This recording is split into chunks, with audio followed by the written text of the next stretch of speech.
Good morning বন্ধুরা। তো সকালবেলা ঘুম থেকে উঠেই ফুল তুললাম, ফুল তুলে চলে এসলাম রান্নাঘরে। মুখ হাত পা ভালো করে ধুয়ে ধুয়ে চলে এসেছি রান্নাঘরে চা করতে। আর কালকে রাত থেকে পড়ছে বৃষ্টি, ঝমঝম করে বৃষ্টি হলো, এখন একটু টিপটাপ করে পড়ছে। চলো কি করি, খাওয়া করে নিই। তো বেশি কথা না বাড়িয়ে দেখো এদিকে চা বসিয়ে দিলাম, এদিকে দুধ চা করে নেব। আর ঠাম্মার জন্য কিন্তু লিকার চা ওইদিকে হয়ে গেছে, ঠাম্মার জন্য চা নামিয়ে রেখেছে। এদিকে গরম জল বসিয়ে দিয়েছি আর মা এদিকে আমাকে দেখো সবজি মানে আলু কেটে দিচ্ছে। আর এদিকে কিন্তু আটাও মা মেখে দিয়েছে, রুটি করব সকালবেলা। তো এদিকে চাটা করে রেখে এদিকে দেখো রুটিগুলো করে নিচ্ছি। আর রুটি ভাজতে তো আমার ভালোই লাগে, তোমরা আগের থেকেই জানো। তো এদিকে রুটি ভাজছে আর গরম গরম রুটি দিয়ে দিচ্ছি, যেহেতু চা আছে। তো ঠাম্মা আর ঠাকুরদাদা যেহেতু চা দিয়ে খাবে, ওদেরকে কিন্তু এদিকে রুটিটা দিয়ে দেবো। তো এই যে একটা রুটি আর এই যে 1 কাপ চা ঠাম্মাকে দিয়ে আসবো। তো বন্ধুরা দেখো রুটি ভাজা কমপ্লিট প্রায়। আর রুটি ভাজতে তো ভালোই বাসি আমি। এদিকে দেখো এতগুলো রুটি ভাজা হয়ে গেছে। আর এইদিকে মা আমাকে বেলে দিল, মার বেলা শেষ, মা এই যে চলে গেল। আর বাইরে পড়ছে বৃষ্টি। আর ঠাকুরদাদা আর ঠাম্মার খাওয়া হয়ে গেল, এখন আমরা খাবো সবাই। তো আমরা খাবো, রুটি হবে। এদিকে তো চা করে নিয়েছি, দুধ চা। এখন আলু ভাজবো, আলু ভাজা দিয়ে খাবো। রুটি হলে আলু ভাজা, না হলে কোনো একটা সবজি না হলে না ভালো লাগে না, জানো তো। চলো রুটিগুলো ফটাফট ভেজে নেই তাড়াতাড়ি করে। ফুল ফুল ফুল, এই দেখো ফুলে গেছে। প্রত্যেকটা রুটি কিন্তু ফুলেছে, একটা রুটিও বাকি নেই যে ফুলেনি। রুটি ফুললে ভাজতে ভালো লাগে, না ফুললেও না ভালো লাগে না। তো ঠাম্মার খাওয়া হয়ে গেছে। তো এই যে ঠাম্মার সকালের ওষুধটাও ঠাম্মাকে দিয়ে দিলাম।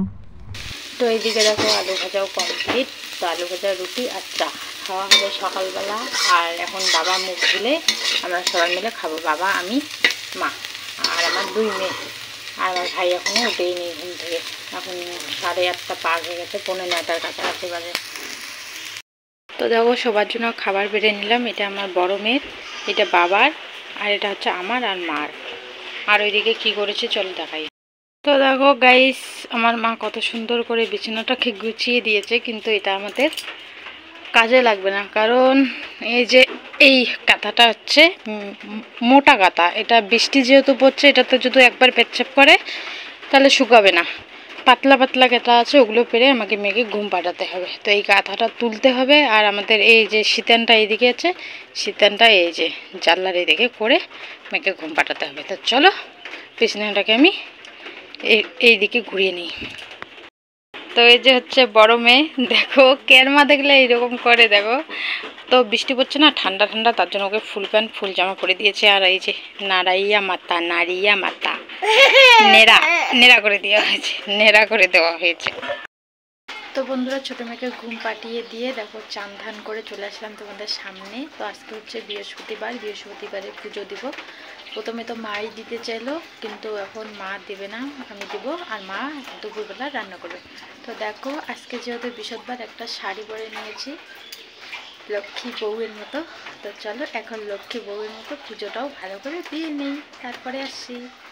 ঠাকুর করে এসে সবার আগে এই যে বাসি ফুল, তারপরে আমের পল্ল টল্ল এইগুলো ওইদিকে ফেলিয়ে দিচ্ছে। তারপরে কিন্তু ওই যে ঘটের মধ্যে যে জলগুলো আছে সেগুলোও কিন্তু বালতির মধ্যে এনে একটা পরিষ্কার জায়গায় ঢেলে দেবো, যেখানে সেখানে তো ফেলা যায় না। তার জন্য এই যে যেই জায়গাগুলোতে মানুষ পাড়ায় না, সেই জায়গাগুলোতে কিন্তু আমি এদিকে ফেলিয়ে দিয়েছি। তারপর চলে আসলাম তুলসী মন্দিরে। তো তুলসী মন্দিরে এসে তো এই যে এখানে শিউলি ফুলগুলো আছে, তো শিউলি ফুলগুলো এদিকে সরিয়ে দিচ্ছে। আজকে তো একটা শিউলি ফুলও মানে পাওয়া যায় না, কালকে রাত থেকে যেহেতু বৃষ্টি পড়ছে, এখনও কিন্তু টিপটাপ করে পড়ছে।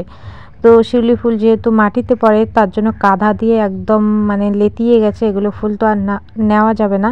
উঠানেরগুলো তো মা সকালবেলা ঝাড় দিয়ে ফেলে দিয়েছে। আর এদিকে আমি তুলসী মন্দিরের এই যে ফুলগুলো একখানে জোটো করে এদিকে একটা সাইডে এই যে ফুল, ঠাকুরের যত ফুল আছে এগুলো এদিকে ফেলা হয়।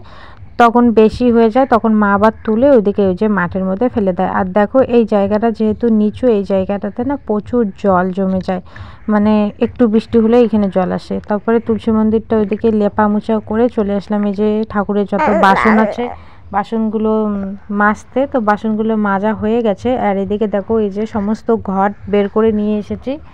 সমস্ত ঘর এদিকে মেজে টেজে সব পরিষ্কার করে নিয়েছে, একদম ঝকঝকে। ঠাকুর ঘরগুলোও কিন্তু পরিষ্কার করে নেওয়া হয়েছে।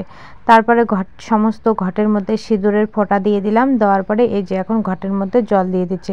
আর এই 3টা ঘটে না এই যে কাঁসার পল্লগুলো নেই, তার জন্য কিন্তু এখানে আমরা আমের পল্ল দেই।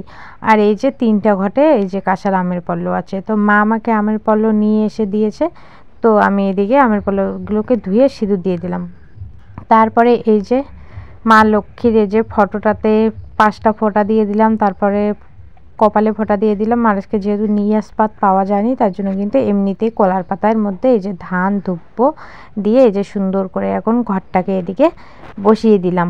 তারপরে চলে আসলাম এই যে বাড়ির ফুলগুলো তুলতে। দেখো কি ঝমঝমি করে বৃষ্টি পড়ছে। একটু আগে কিন্তু এই যে মানে একটু একটু করে বৃষ্টি পড়ছিল, আর এখন দেখো একদম ঝমঝম করে বৃষ্টি পড়ছে। আর আমার ছাতাটা না ঠাকুরদাদা নিয়ে গেছে, আর ঠাকুরদাদার ছাতাটা যে কই রেখেছে সেটা খুঁজেই পাচ্ছি না। তার জন্য কিন্তু এই যে গামছা মাথায় দিয়ে এদিকে ফুলগুলো তুলে নিচ্ছি। তো যতই বৃষ্টি হোক, ঝড় বাদল হোক, আমাদের মতন গ্রামের বউগুলো কিন্তু বসে থাকে না, মানে কাজ করতেই হবে। বসে থাকলে কি হবে, ঘরের ভিতরে তো সব কিছু না। আর আমার ঠাকুর পুজো দিতে দিতে এদিকে সমস্ত জামা কাপড়গুলো না ভিজে গেছে। তো একবার ঘর বাহির, তারপরে আবার কলের পাড়ে যেতে হচ্ছে, তার জন্য কিন্তু মানে সমস্ত জামা কাপড় ভিজে গেছে। তো দেখো তোমাদের সঙ্গে গল্প করতে করতে এদিকে আমার পুজো দেওয়া কমপ্লিট। বন্ধুরা এখন বাজে 12টা 12। তো আমার ঠাকুর পুজো দেওয়া কমপ্লিট। আমার 1.5 ঘন্টা লাগলো ঠাকুর পুজো দিতে। বৃষ্টিটা না হলে তবুও 1 ঘন্টা লাগতো। আমাদের বাড়িতে অনেক প্রচুর ঠাকুর, যারা দেখেছো তারা জানো হয়তো। তো আমার মেয়ে ঘুম থেকে উঠে পড়েছে, ছোটো মেয়ে। আর আমি যখন শাড়িটা পাল্টে নিলাম, কারণ ওই শাড়িটা ভিজে গেছে, শাড়ি ছায়া সব ভিজে গেছে, তাই ওগুলো সব পাল্টে শুকাতে দিলাম। আর ভিজালাম না, ওইভাবেই শুকাতে দিলাম। তো এখন ঠাম্মাকে খাওয়াবো, ঠাম্মাকে খাওয়ার পরে আমরা খাবো। তো চলো, মার বোধহয় প্রায় রান্না হয়ে গেছে, ঠাম্মার তরকারি তো হয়ে গেছে, আমাকে খাওয়াতে বললো। তো চলো ওদেরকে বলছি ঠাম্মাকে খাইয়ে আমি আমার ছোটো মেয়েটা সবাই খাবো। তো চলো খাওয়া দাওয়াটা সেরে নেই। আর কি কি রান্না করেছে আমার সেটাও তোমাদেরকে দেখাচ্ছি। তো এই যে হচ্ছে রান্না, আমাদের বুটের ডাল হয়েছে, আর এইদিকে হয়েছে এই যে ফুলকপি কোয়াশ আলু দিয়ে একটা সবজি। তো ঠাম্মার খাওয়া হয়ে গেছে, এখন এই যে মেদরুকে খাওয়াবো, ভাত বেড়ে নিয়েছে। চলো ওদেরকে খাইয়ে তারপরে আমি খাবো। তো খাওয়া দাওয়া করার পর এই যে দেখো ওরা 2 বোন মিলে বিছানায় খেলছে, আর আমি শুয়ে আছি, কারণ বৃষ্টি পড়ছে, কোথায় যাব বৃষ্টির দিনে, তার জন্য এই যে ওরা খেলছে। আমি ফিরে আসলাম সন্ধ্যার সময়। তো দেখো আজকে যেহেতু জগদ্ধাত্রী পুজো, তো ঠাকুরদাদা এদিকে প্রসাদ নিয়ে এসেছে, ওইদিকে সবাইকে দিয়ে তারপরে আমরা 3 মাতে মিলে খাচ্ছি। তো ঠাম্মাকে খাইয়ে দিয়ে দেখো আমি ভাত নিয়ে বসে বললাম। তো আজকে রাতের মেনু হচ্ছে এই যে লাউ শাক, বেগুন আলু দিয়ে তরকারি, পেঁয়াজ ভাজা, কাঁচা পেঁয়াজ, আর লবণ আর লঙ্কা। চলো খেয়ে নেই। তো চলো আজকের ভিডিওটা এখানে শেষ করছি, দেখা হচ্ছে নেক্সট ভিডিওতে। ততক্ষণ ভালো থেকো, সুস্থ থেকো, আর আমাদের পাশে থেকো।